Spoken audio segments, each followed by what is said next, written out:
from Oxford University, Brian Wong. And of course, the debate will be chaired by the world champion human who beat the IBM debate robot from UK, Oxford and Cambridge, and working for a Singapore company here. Okay, Professor Harish Nataraja. Let me introduce you to the two teams. Who's pro? Huh? Oh, Fanny, forgot Fanny. Fanny has to go. Wait.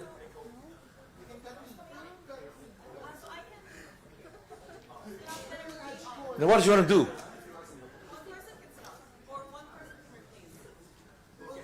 Okay, we'll do that later. Okay. Okay.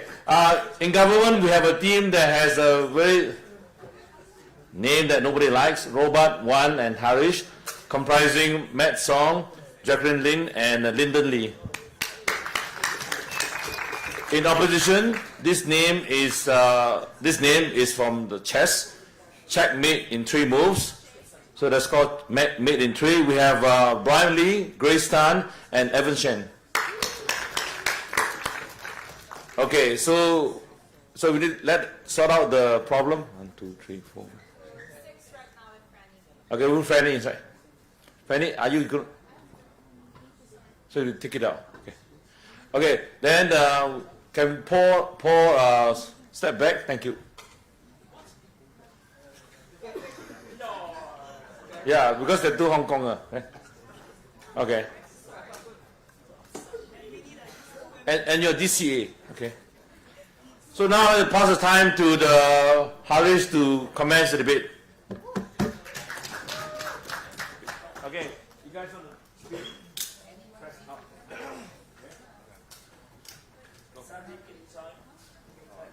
Okay, welcome to the final. As best as you can, the speeches are 7 minutes in length. Excellent. I would now like to call upon the first speaker to open the case for the government.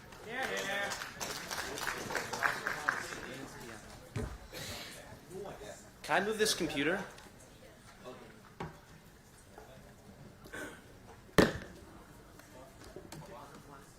I can't put my papers there. We can't see your face. It's better that way. Equity violation. Go listen.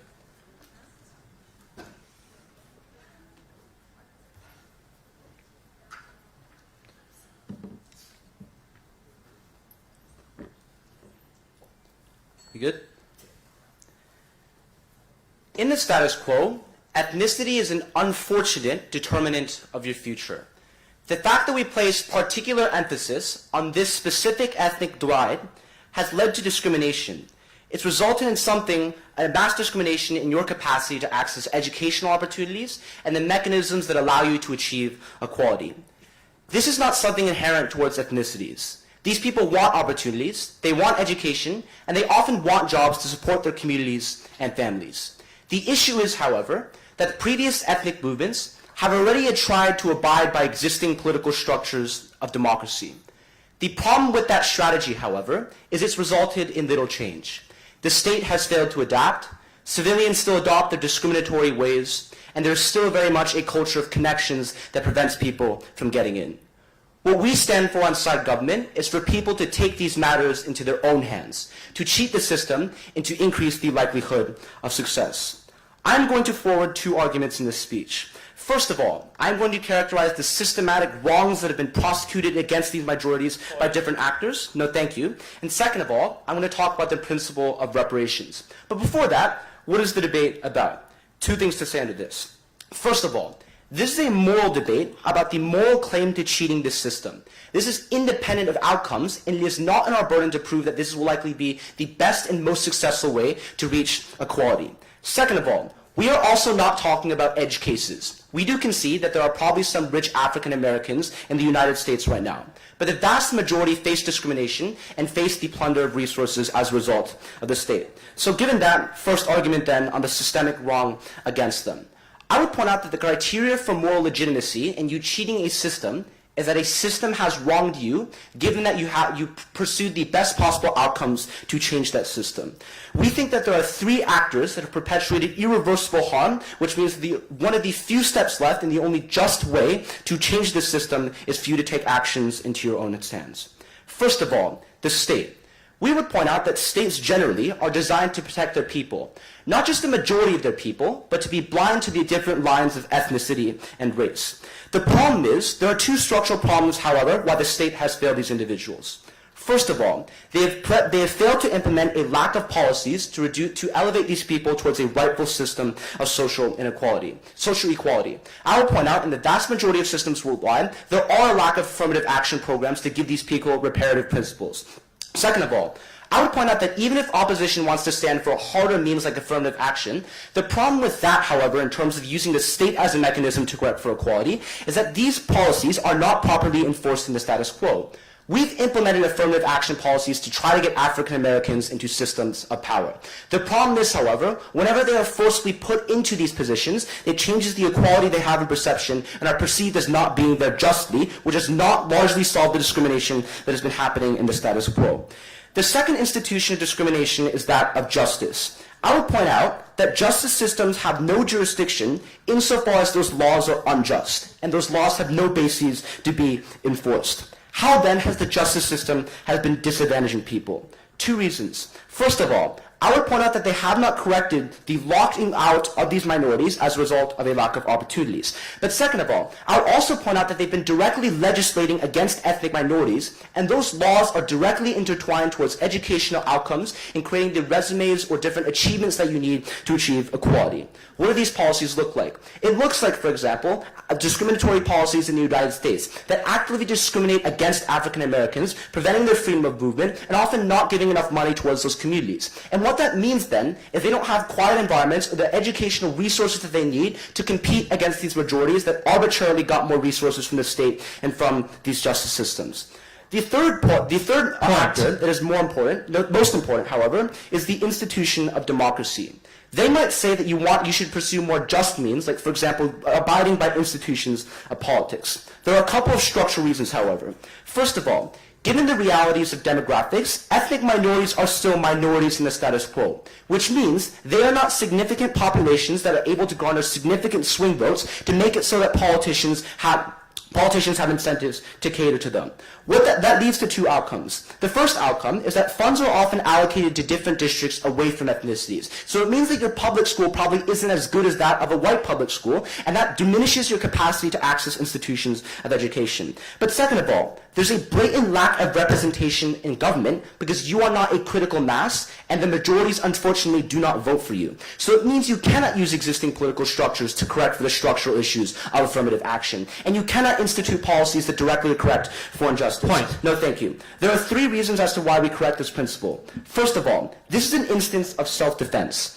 We would point out that this is a legitimate action given that there has been indirect violence prosecuted against you. You cannot resort to the justice system, so the way in which you defend yourself is to use these unjust means that may be criminalized, but nonetheless they still apply. Second of all, you are combating active disagreement. But before I move on, yeah, sure. So self-defense is predicated on you defending yourself from the perpetrator who's offending you or attacking you. Do you think it's okay to wrong other people who have also been wronged by the state? Okay, we're talking about ethnic minorities that have been wronged by the state largely as a result of ethnic majorities. They're directly prosecuting violence against you, which means that you have self-defense against them, and also the state as well, given their justice systems. All right, the second thing I want to talk about is, again, this is combating active disadvantages. What that looks like is, for example, using this cheating system to combat those disadvantages given the principled right to do so. So given that, these actors have wronged these minorities in the past, which gives them that moral legitimacy and claim to cheat the system. Second argument then on the reparative principle. I would point out that what we're doing here is not cheating the system per se, but elevating it to a rightful system of social inequality. Why is it the case? I'll point out that in job hiring or educational institutions admissions processes are incredibly discriminatory, and what we are doing are rectifying unfairness. They might say that you're actively disadvantaging ethnic majorities who might deserve these positions, but the reason as to why that's not unjust is because they had no claim to those in the first place. And this is a morally legitimate actions because we can try. We've tried other things like, for example, working on our test scores or trying to build up our resumes. But the reality is If, for example, you are an ethnic American within the United States of America applying for a position, and you have the exact same resume, and you work so hard to get to the interview process, you still might lose out. Not as a result of the fact that you don't have achievements, and not a result of the fact of your academic merit, but as a result of the fact of this ethnic discrimination. We change that. We elevate the people towards the educational institutions that they deserved in the first place and would have likely had given a equitable resource distribution. And more importantly, we make it so that they get these equal principled claims. So for all those reasons, because of reparations and because of this systemic discrimination that has been prosecuted against these minorities, we are so proud to propose. Thank you.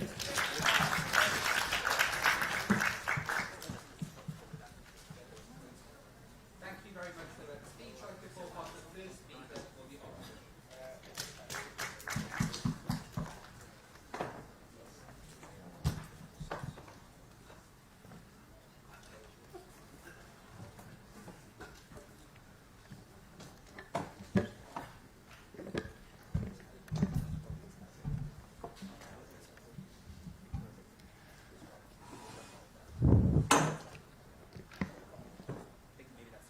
We don't deny that discrimination exists. We don't deny that arbitrary factors often lead individuals to be in circumstances they do not desire to be in.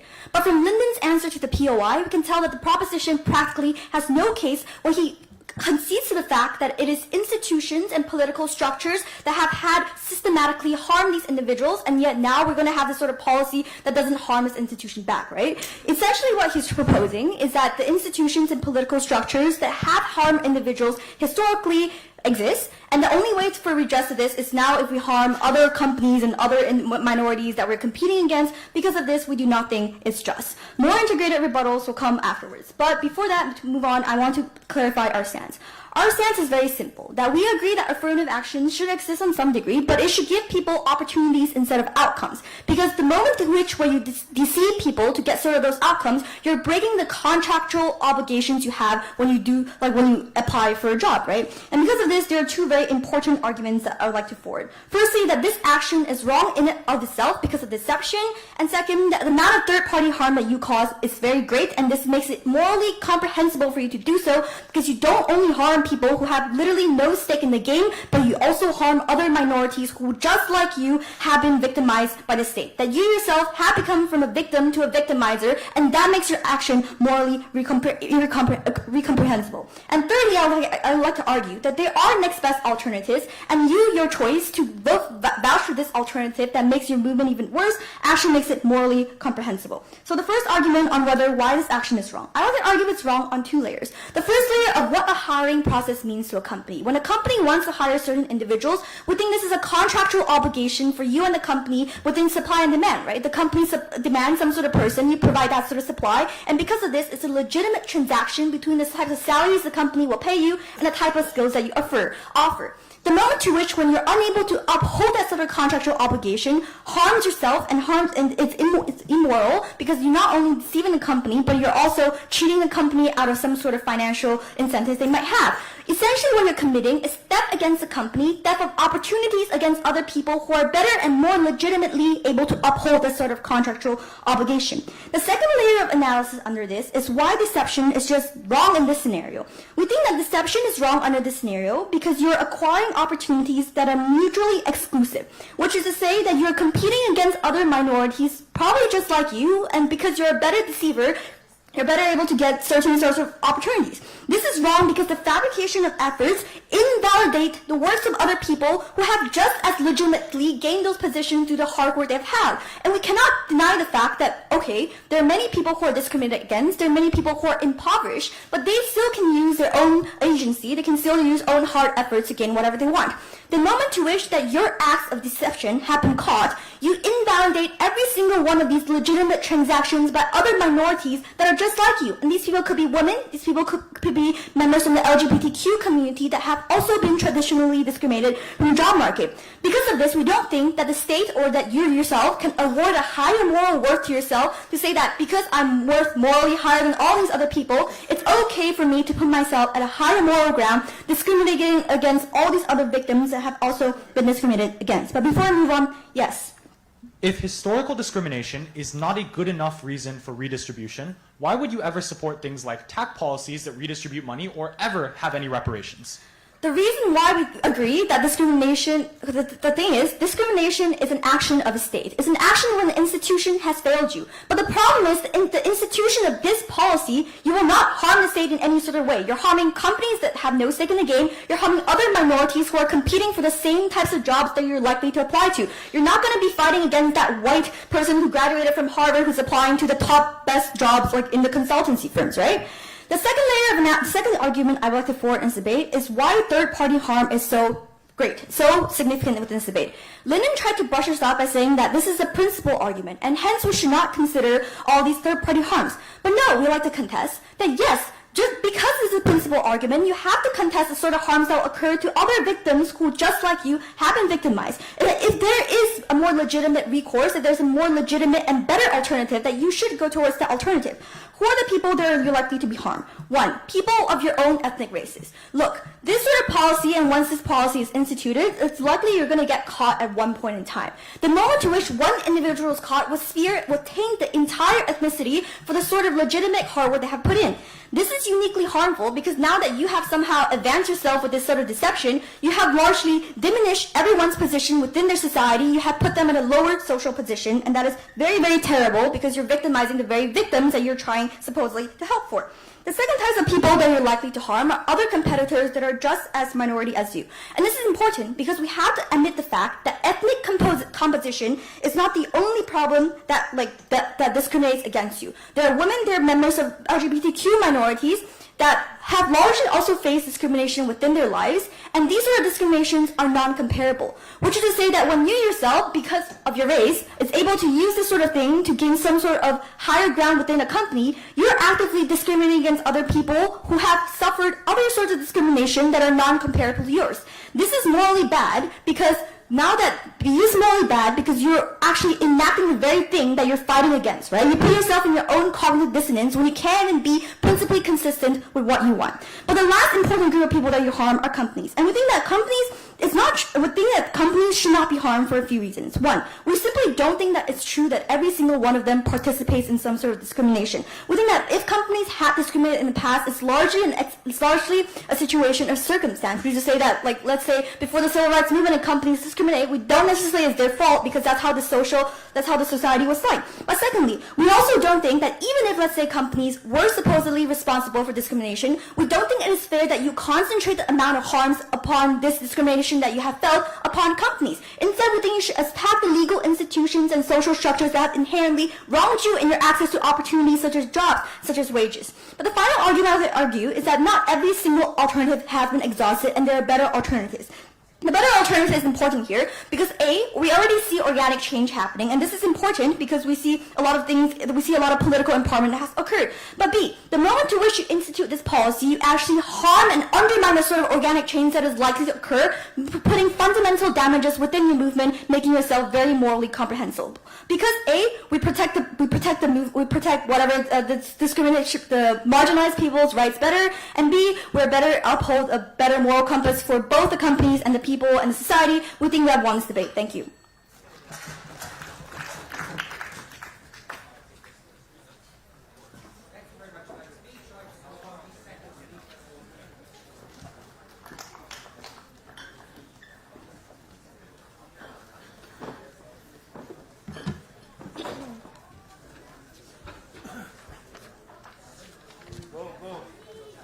Jacquelynn, let them go first. Oh, okay.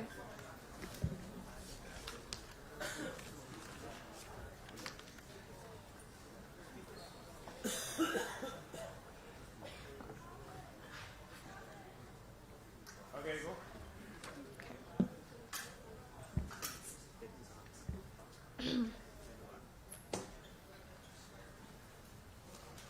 It is not the rich's fault that they were born into a more privileged family and they have more resources for them to become more successful. And yet we tax them still to maintain the balance and equilibrium of the scales and to make sure we equal and level the playing fields between different groups of people. We think even if something is not directly your fault, as long as you're a beneficiary, you owe an obligation to those who are disenfranchised based on these actions, and that is why you should be helping these people even if it's not directly your responsibility. 3 things in this speech. Firstly, 2 clarifications about the case. Second of all, direct addresses to their POIs and their points and analogies. And lastly, constructive on restoring justice. Firstly, two clarifications. The premise of our entire case, and something we want to re-illustrate, is that education opportunities and internship is not based on your capabilities, because these are things that skills you get taught in the rich private schools that you go to. These are connections your parents have to a specific company, and they send you there to be an intern for the summer. These are not qualifications of your true merits and capability, but rather these are based on your connections and your background and your birth. That is why we tell you that this is a premise for our entire case. Second of all, they talk about obligations to your community, right? We want to point out that your obligations are primarily to protecting yourself and ensuring that you can provide for your life, seeking the best to protect your own interest. But second of all, we think it is usually against these minorities' interests to ruin the reputation of their entire community, because that bias will in the end bite them in the butt and act against them. So we tell you that unless it's absolutely necessary and they're literally suffering, they need a job or else they won't survive, they will not go for this method of fabricating evidence for this type of education experience. So we tell you in the vast majority of cases this will not happen. In the case where it happens, it's a really dire situation, and we think the principle of self-defense come into play in this case when it's a truly dire situation. Either way, it proves our principle being true. Now to address their POI, which is, but you're wronging the majority by taking away opportunities from them. First, no, we're not taking anything that was theirs, because if you got the job in a fair world where you had that education opportunity or that internship, you are more qualified, no thank you, than the person. Because we assume that in a fair world where you were born in a rich family too, you are more qualified if when you fabricated the evidence, the company decided to take you. So on merit scales, you're still more qualified for the job if when you fabricate evidence about, for instance, your background and your connections, you get the job. That means you are more qualified anyways, and that job would have belonged to you if the government did their job. So we're not taking anything away from the majority, we're restoring justice as to what is the scale should really look like. But second of all, again, just because something is not your fault doesn't mean we don't do things like equalize the playing field, right? We raised the example of taxes. We think it is not your fault, but still, you should be contributing to this inequality because you are a beneficiary of this inequality. The same principle exists for the majority. The same principle exists for the companies who benefited from the states holding on to their power, entrenching their power, and letting them succeed. The high-level officials in the companies, we think this principle applies. These people own an obligation to these minorities. On their analogy of affirmative action, right? We think they talk about we want to give them opportunities, not outcomes. We think they got the case opposite. We're the ones who provide opportunities. They're the ones who ensure outcomes. Because what is affirmative action that they support on their side of the house? It is quotas. It is even if you're not qualified, we're going to take this specific number of people, whether or not you're actually suitable for the job. This means you only produce outcomes. You don't give them an opportunity. And the bad thing about that is it's exactly that it only worsens stereotypes that you're not qualified. You're simply here because of the policy. What we're doing is that we're just making up for the difference of the level, but we're letting you play fair game. We're letting you have this entrance ticket to be able to be competitive for the job, but then demonstrating what is your worth and your capabilities to the companies. This is a more fair alternative because we don't say you're going to be there just because you're a minority. No, we're just leveling the playing field, giving you an opportunity to demonstrate your skills, and it is a more fair chance for you to demonstrate your abilities. This is offering opportunity, not outcome, and it's better for social justice and the long-term movement in general. But lastly, on my constructive on restoring justice, before that, can I take a POI now? Sure. Would you implement a 100% income tax? No, because that is not balancing the scales, because a certain part of that income is based on your background and your connections and things like that, and we recognize that inequality, so we distribute some of that was arbitrary to those who are less fortunate. But you also work, so you deserve some type of pay. So if we take all of your income and we redistribute that, we're not compensating for the fair part either. We're trying to redistribute the unfair parts to make the society more equal and fair as a whole, not trying to ruin and not trying to not compensate you for your work. That's not a fair analogy. On to restoring justice. We think the purpose of the criminal justice system is to maintain fairness and to protect rights of individuals. We think the basis of the criminal justice system shouldn't be laws and legislation, because these are just words on paper. It should be to equal playing field. It should be to solve unjust problems in society. That means when a law is immoral, we should not obey it because of the fact that it does not actually provide any progress towards the goals of maintaining justice. This is why we think we treat civil disobedience in the civil rights movement as something that is morally just and morally sound. Because if Rosa Parks did not go against the laws, there wouldn't be progress made to make sure that there is equality between the races and and less segregation. Yes, legally speaking, it is an illegal action when she went against the Supreme Court ruling by going onto the white bus and sitting down. But we tell you that this is something that we treat as just because it is a fight towards something that's obviously something that people deserve, and it's equalizing playing fields between different races. So as long as we show you there's an existing inequality between the races when it comes to job opportunities, when we restore this justice, it is just and sound on justice on this just and moral sense. Linden told you why these people don't have this entrenched power from before when they were the majority and they could vote to decide on decisions, to actually make sure they have more wealth, they can control powerful positions in society, and thus gain connections and relationships to help them gain this type of internship and education opportunities. But I want to give you another layer of analysis about the subconscious bias that exists during job interviews. We think when you're an ethnic minority in certain interviews, you're already automatically perceived as less legitimate, less trustworthy because of the social narratives that basically are ringing our ears every time we grow up in this cultural setting. We think this education opportunity and internship is essentially a proof of your capability. It is a legitimate organization saying, we hired him, so he's really trustworthy and he is capable. It does not substitute any merits of your true capabilities. It is a type of credit loaning, basically giving you this credit and credibility for you to get this job. What this means is that when we restore this meritocracy by boosting your credit a little bit when you're at a disadvantage, people can objectively look at meritocracy and look at who's more better suited for the job. And in this case, we think meritocracy in the workplace is the most just form and the equalized playing field we want to go to. Whoever deserves a job and is qualified should get a job. So what we're doing is we're removing subconscious biases to make you have a fairer judgment, and that is why we're restoring justice, not skewing it, and that is why this is just. The analogy of this is when you hide last names or go under a pseudonym under like a specific application, because certain last names that associate with certain races may cause you a subconscious disadvantage. We think this is the same thing. When you're a black person and when you were auditioning for a specific position before this subconscious bias came into play, and you don't have this authority confirming that you're legitimate and you're trustworthy, then when you make this up, you're essentially giving yourself that boost of credit, boost of trustworthiness, and that is how you can get the job fairly and qualified. We think these people deserve equal treatment, and that is why we're so proud to propose. Thank you very much for that speech.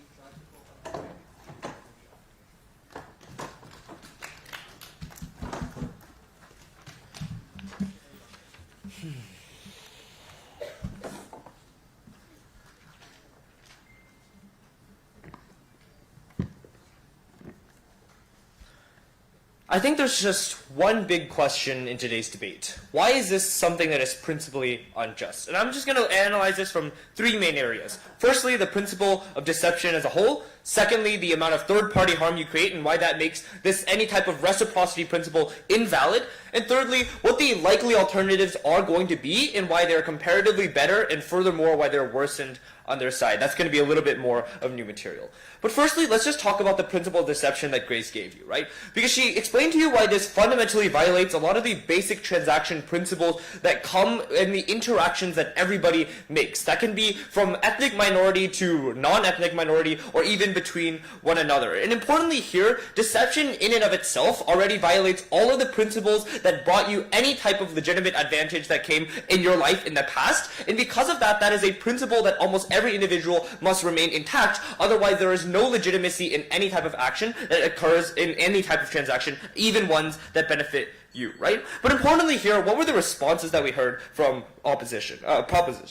Firstly, they told us that companies are rich though, right? And because of this, they are privileged, and in a very extensive preamble, they told us that some people have more advantage than other people. But I think the important thing here is that none of that actually points to the culpability of these individuals, right? Especially the ones who are part of companies, right? And I think here is the point where we take the analogy that they gave us, the one on taxation, and show them why that this is disanalogous in the scenario. The first reason why is like taxation is justified in many different principles too, right? For example, it's like a collective action problem. You take a lot of money to build things that individuals can't do in and of themselves for the collective benefit of everybody. But secondly, and most importantly, the fundamental basis of taxation is that you don't take everything away from explicit individuals. And this is why it was incredibly important when we asked them a POI in their second speaker about whether or not they would stand for a 100% income tax, and they replied no. Very simply here, you have to understand that taking away someone's job opportunity is 100% income tax, because you take away a job for them that they would otherwise be able to obtain in a zero-sum game.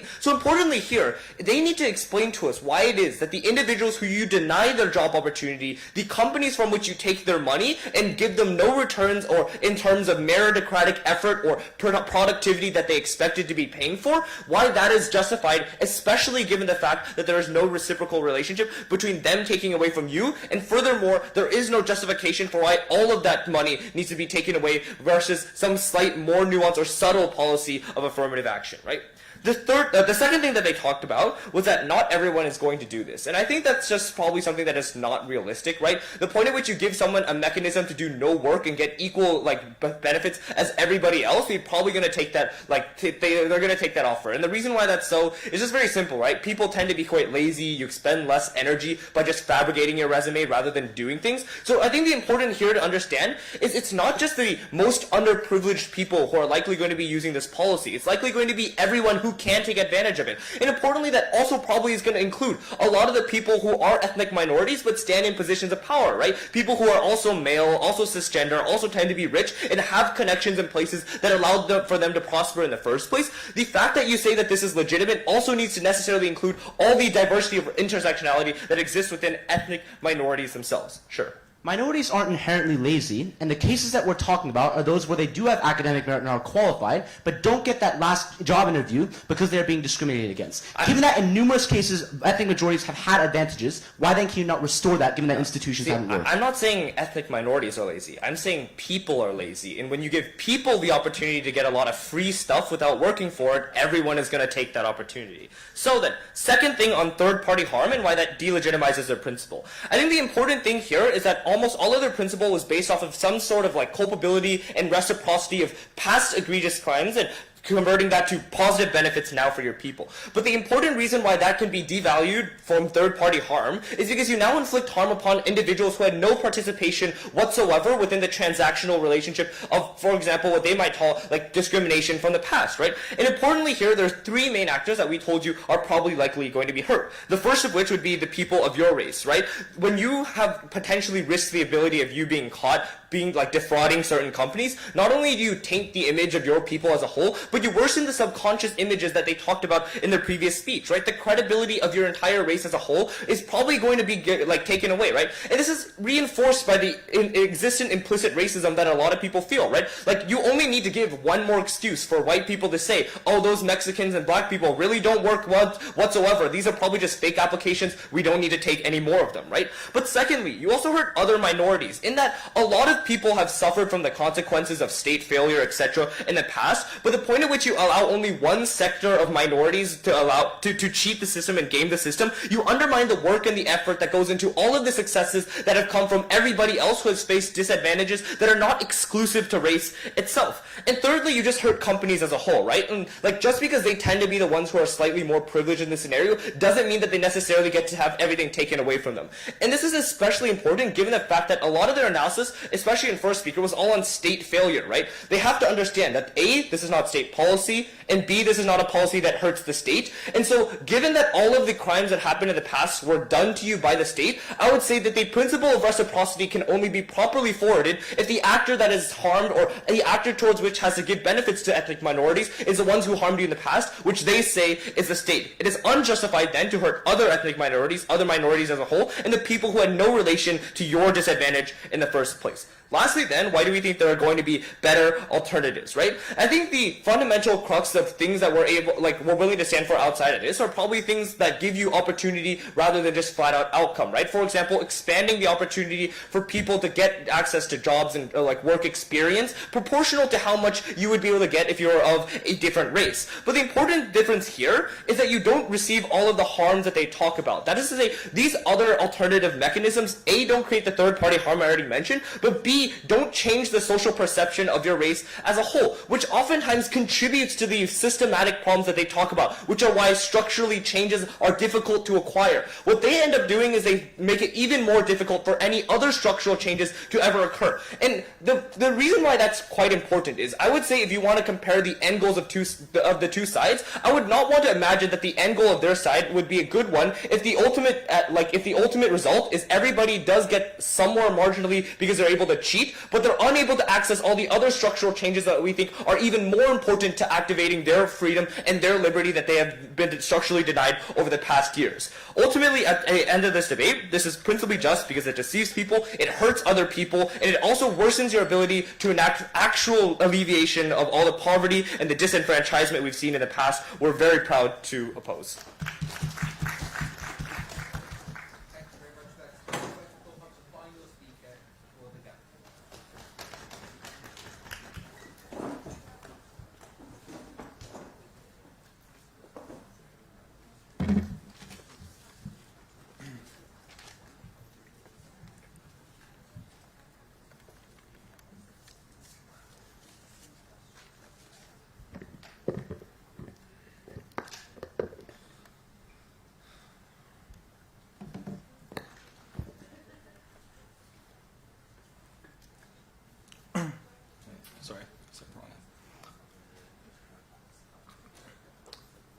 It's nice to complain and complain and complain about these problems, but when we're talking about the individualistic case of a person who cannot wait any longer for reform, a person who has tried to get reform but has not seen it within their lifetime and is unlikely to see it rectified within their lifetime, we think that there's a totally legitimate action. So we are happy to oppose in this debate. Let's be clear on some on some claims that we all agree are true in this debate. Number one, I think that it's clear that minorities do deserve the jobs in the multiplicity of these cases. Why? Because I don't think that they're generally going to lie and be lazy, as Brian says, just because they can get a job. Why? Because I think that the fear of getting found out, as they say, on an individualistic scale is going to be very, very bad. And so you're not going to try to get into a job that you can't do, because as soon as people realize that you can't do the job, you're going to get kicked out of the job, it's going to feel terrible for you, and you're probably going to be investigated for fraud. All of these things are going to be bad on their side of the house. I think that given that the minority already passed, for example, the screenings, for example, the background checks, for example, the interviews and other things that they consider, I think that it's likely that the minority can already do this job, and companies have very good screening processes. So yes, minorities do deserve these jobs in a multiplicity of cases. Number two, I think it's agreeable that oppression takes away jobs, simply by the fact that being in jail means that you have no opportunities. Your child probably has fewer opportunities. Your child is more likely to fall into crime as well. They're unable to go to school, for example. They're unable to sustain themselves as well, which means that they lack out those opportunities. And finally, the jobs ameliorate the impacts of oppression, which again is something that they never challenge down their bench.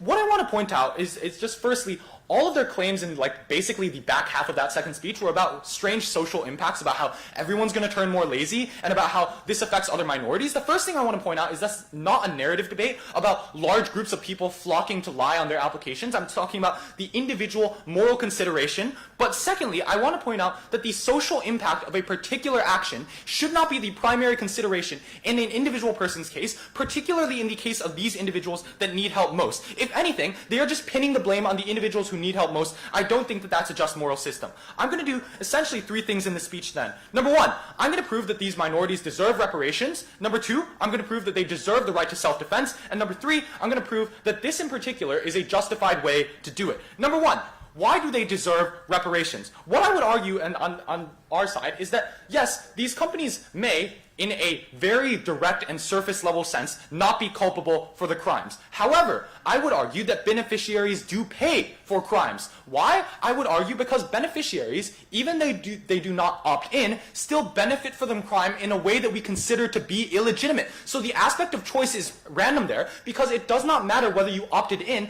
The fact is that you receive those benefits. Similarly, people did not opt into being poor, and given that, I think that they should not be punished for being born more poor. Given that we want to reduce the arbitrariness in the world, and given that, since these companies and individuals are beneficiaries that are getting harmed, I would argue that therefore this is problematic. Why are they beneficiaries? The first thing that I want to point out is that companies are overwhelmingly discriminatory and white. They are owned by white CEOs. There are very, very few minorities in the Fortune 500, and they often practice discriminatory policies. So, for example, in America, when they sent out a bunch of resumes to a bunch of different companies, the exact same resume yielded 50% fewer callbacks with a traditionally African-American name. What this means is active discrimination and active oppression. But the second thing I want to point out is that they are direct beneficiaries from government oppression as well. So the reason the government, that many companies are able to get low tax rates or able to get policies that support them is because the state is such a powerful apparatus and that it benefited off of the backs of these minorities. So yes, since you benefit from the state and you benefit from state policies, implicitly, you also benefit from state oppression of minorities. What I want to point out is that majorities are also beneficiaries not only for the reason that they're whiter and richer, but also because of these policies that are actively supporting them. What I want to the final thing that I want to point out is that it's probably not too important if you are harming wealthier individuals and wealthier companies, just given that I think civil rights movements in India probably hurt the salt industry a little bit. That doesn't mean that we don't care about these things. I think the reparations are very important.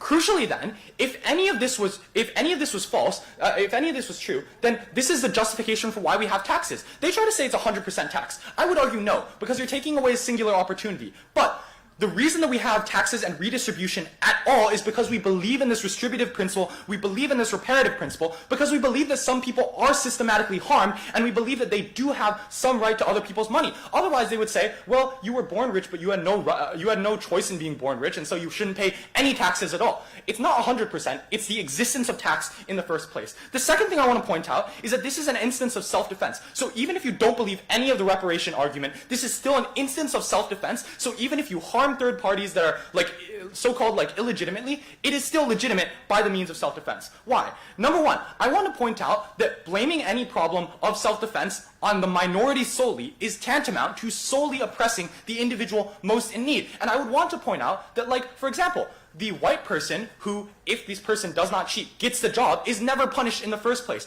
The white person or the white company that benefits from their side never gets punished on their side of the house. What I want to point out then is that their principle essentially takes an egregious moral view that we don't believe in, which is that you should take the worst of the worst off since they are in worse conditions and pin the blame on them. Given that we've already shown that there are systematic structures of change that they have not refuted at all on their side of the house, I think that is wrong to solely blame the minorities and solely not allow them the right to self-defense when other people are already benefiting from that lack of that right.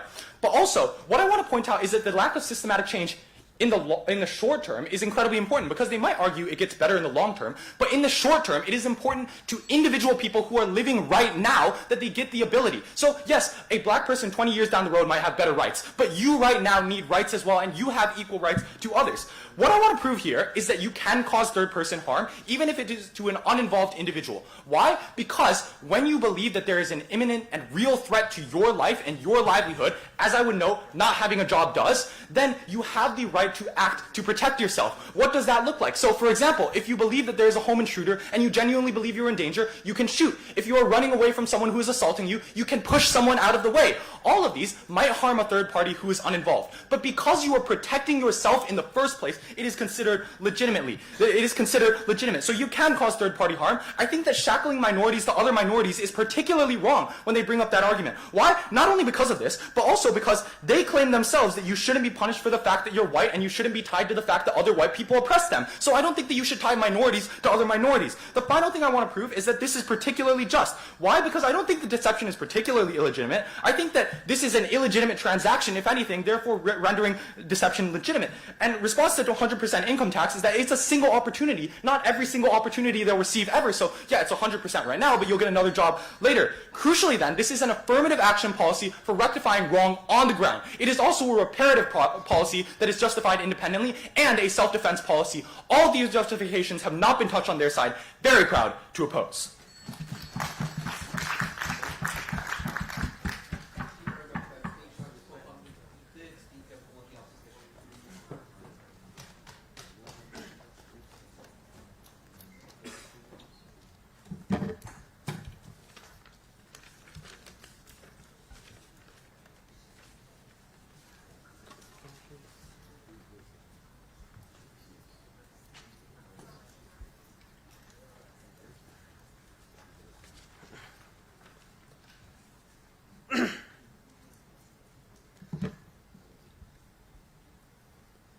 several things in my speech. Number one, whether or not they meet their own metrics. Number two, whether this is truly an act of restorative justice. Number three, whether it's okay to target and oppress other minorities who have equally been failed by the state. And finally, on social impacts. So first then, let's talk about whether or not they meet their own metrics. Because as both Jacquelynn and Linden explicitly state, the premise of their argument is that these individuals who obtain these job opportunities obtain them purely by circumstance. But this is also important because they concede that they would not tax an individual's income if it is because they do not tax an individual income because it is not completely a product of circumstance. The important thing then to note is if we can prove that the ability for you to get a job is not simply a product of circumstance, it means it doesn't meet their own criteria on whether or not you should deduct it all, because they do admit this is a 100% income tax. So why is it then that this job opportunity is not 100% a product of circumstance? We agree, circumstance plays a large role, but it isn't the determining factor. There are other factors as well. There are factors such as your upbringing. There are factors such as your work ethic. There are factors such as your family. And I think all these other factors are important to consider because it means the premise of their argument that ultimately underpins their case never was actually proven. And because of that, they would not be justified on their very own metric to implement a 100% income tax, which is what they're effectively doing.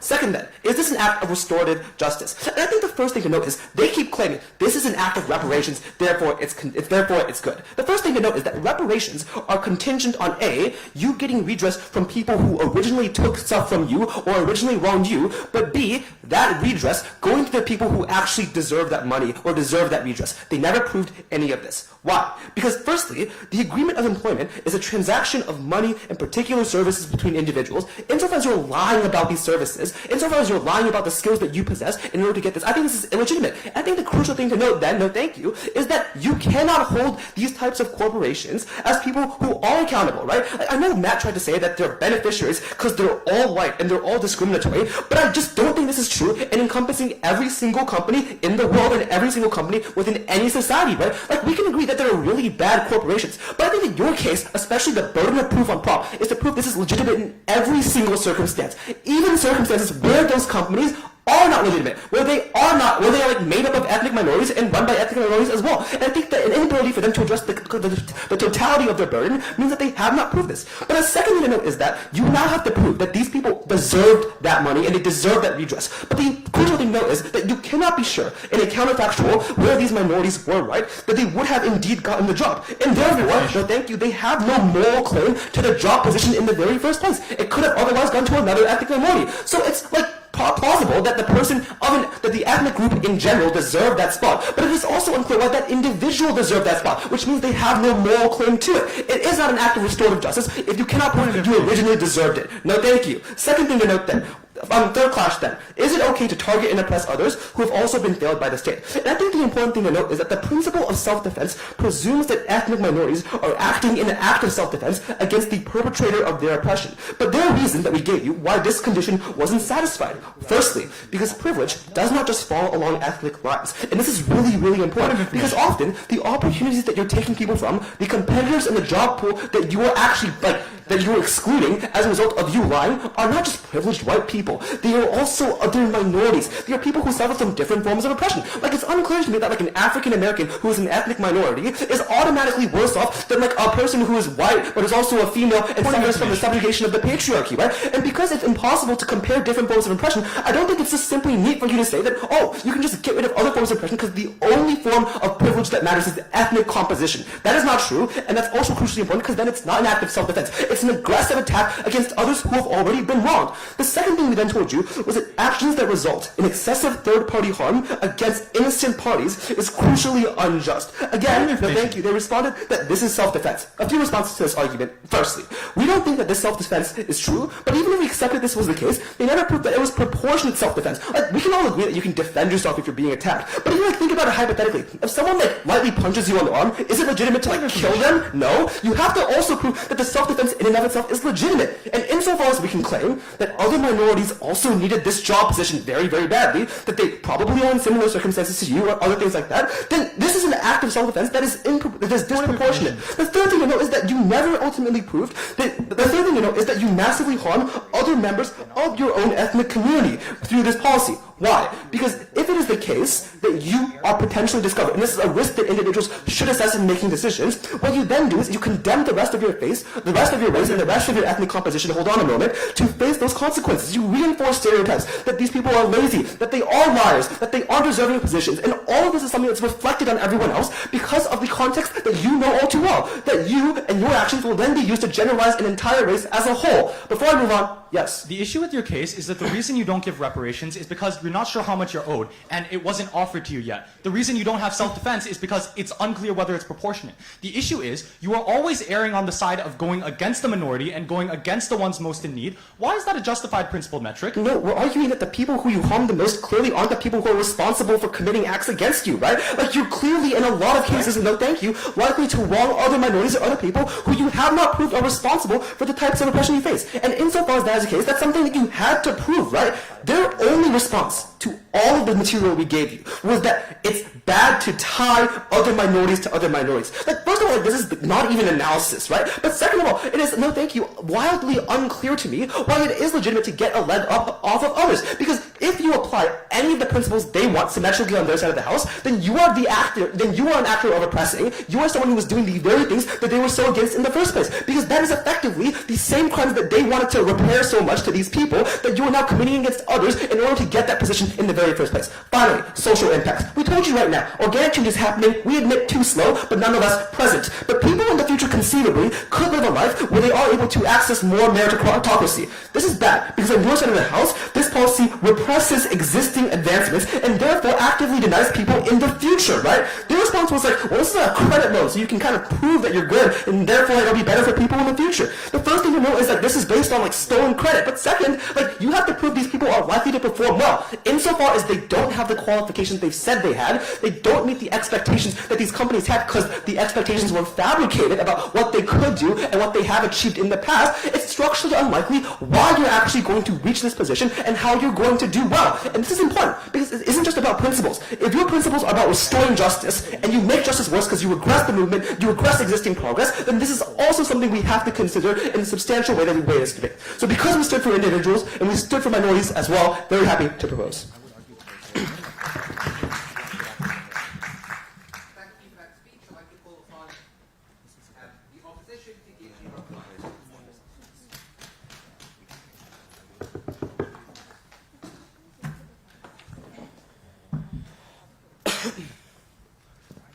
I think it's quite easy to find a few ways in which some people deserve compensation for oppression.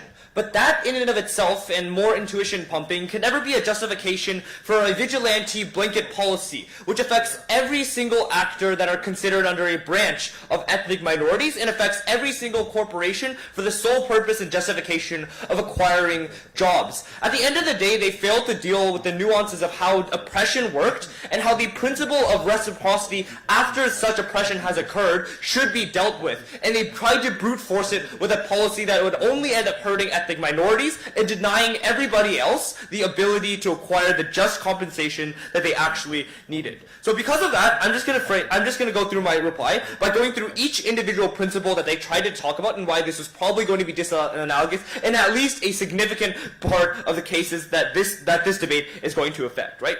The first principle that they brought to us was one of self-defense, right? And that was probably one that was quite problematic in that for many reasons that we pointed out you throughout our cases, right? The first and most obvious one is this is probably something that is quite disproportionate, right? Because they needed to show some level of action that was taken upon these individuals from the corporations or the people that they were harming to a degree at which it justified that they could take back from the individuals that they were harming. But the unfortunate circumstance of that is that they just failed to do so, right? Because the best case scenario that they could tell us in characterization is these people were luckily born into circumstances that advantaged them in a way that they never had any types of choosing and presented them opportunities by which they could work harder to achieve more than other people could, even with equal effort. Like, this is a very dubious and probably considerably marginal impact that every single individual you are harming has impacted upon you. Like, we understand oppression is important, but taking away the entire opportunity for someone else to get a job and taking the money from a corporation that otherwise pays you for certain services is probably an impact that is much more severe to any degree than you can elicit upon an individual actor.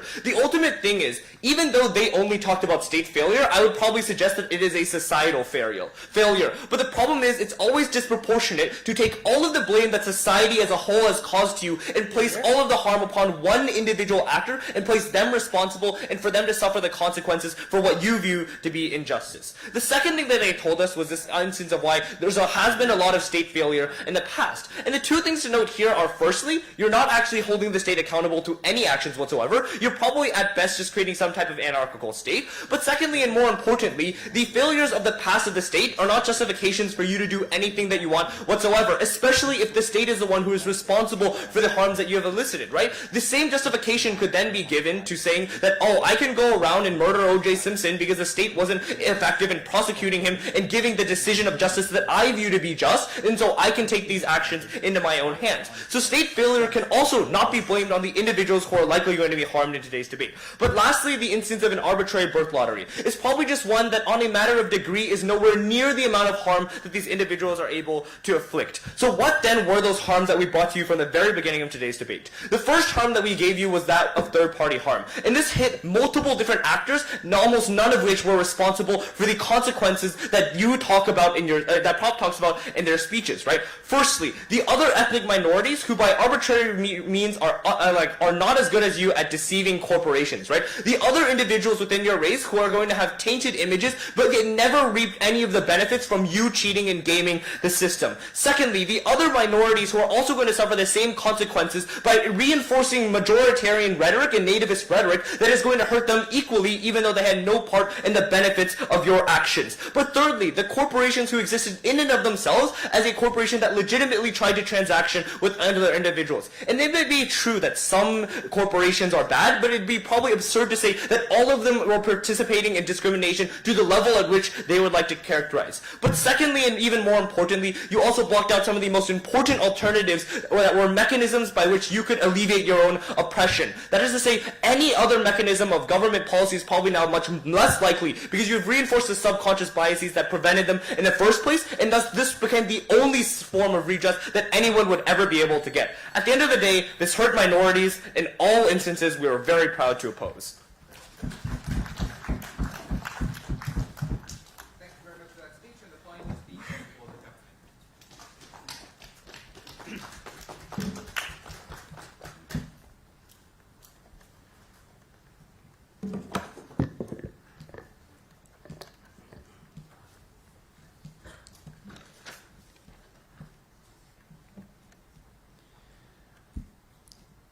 At the end of this debate, both sides of this House agreed that there is discrimination that ethnic minorities faced. Given that, however, this side opposition still wanted to err on the side of majorities. They wanted to poke holes in the ambiguities of these situations that we're facing and still to give the beneficiaries the upper hand. We think that was principally unjust, and I'm going to prove that to you in 2 points of contention. First, on principled wrongs. Second of all, on the legitimacy of this strategy. First, on principled wrongs. We told you that discrimination exists in many forms in the status quo. Their main attack was, but some people are not implicit. But that neglects the scale of the harms that we talked about in our speeches. First of all, we told you about corporate discrimination. That often, when you do have an equally competitive resume, that corporations will still have active discrimination against you. Second of all, state discrimination. The failure to get political representation, which means that you cannot change that internally, which means that you should take actions into your own hands. And finally, the complicity in any ethnic majority in getting benefits that directly benefited them. For example, connections and other functions like that. Their main claim, however, was a fully overblown principled harm, i.e. that this was analogous to an 100% income tax. But we told you why that was disanalogous for 2 reasons. First of all, that this assumes that this was a zero-sum game. It isn't. Even though you can't have one job, white ethnic majorities can still find other jobs too. So it's not like we're compromising on their rights to a significant extent. Second of all, it is not a guarantee that you are getting this reparative principle. This is just a strategy you should take in hand, which we think has some degree of likelihood of success. Their main response then onto a reparative principle about restoring justice was essentially the idea that these reparations need to be handed out to you. We agree. Reparations might be ambiguous, but they are not being given out in the status quo. That is not a good enough justification as to why we shouldn't give out reparations. In a case where ethnic discrimination exists, we had no principled claim as to why, even in a case of ambiguity at best, we should err on the side of ethnic majorities. Second claim then on the legitimacy of this strategy. From the beginning of this debate, we told you about self-defense, how there's an active and indirect harm prosecuted on you by the state, and why that harm meant that independent of third-party harm, you had the right to defense. We heard a new claim in third that self-defense was not proportional. We had a couple of responses. First of all, from first speaker, we asked why this wasn't a reactive self-defense. Because that is a dubious claim given the scale of what getting locked out of education and work means to you. It means often that this is a question of survival. That getting a job often means social mobility for your community. It means getting money to put food on the table for your family. So it is a legitimate form of self-defense. But second of all, again, we would contest that third-party harms matter. We've given you illustrations of when third-party harms are independent of when self-defense is independent of third-party harms. That sometimes when you push someone in the street because you believe that your life is being harmed, when you steal from another individual because without it, you wouldn't be able to have food. That's independent of the harms to other people because we put the primacy on the marginalized individual who has that right given the circumstances that we give. All right. The way in which you adjudicate self-defense, then, is that their burden was to prove that this was never legitimate. They conceded in their speeches that in some cases, self-defense may be legitimate. Given that, we should not weigh the side of the beneficiaries then, because if it is ambiguous and there are possible justified claims to minorities, we should err on the side of them. But even though we told you that this was independent of third-party harms, we told you that third-party harms that they pointed out largely did not exist. First of all, to minorities, that was tied to no criteria of moral legitimacy. But even if they wanted to talk about minorities, that was contradictory to their case. Their case was, for ethnic majorities should not be responsible for the historical injustices of other ethnic ancestors. But then they're saying that minorities should also not be responsible for those responsibilities as well. What this points out then is a contradictory characterization of what that moral legitimacy is. But second of all, we also told you that the other people you harm within the corporations have no principled claim to their jobs too. We're restoring a sense of moral equality. These people deserve their jobs in the first place, and they've been locked out of that as a result of corporate discrimination. We elevate that, and we establish the primacy of individual rights. For all those reasons, I'm so proud to propose. Thank you. Thank you very much for the feature. Can we congratulate both teams on a very good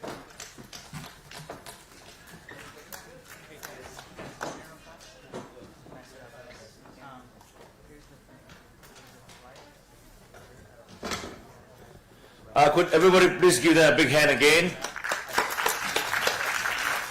As usual, the judges will retire and make a decision. It'll probably be about 10 minutes. At this point, I'd like to welcome a very important person who has supported this event, Mr. Linden Li from the WIN, the executive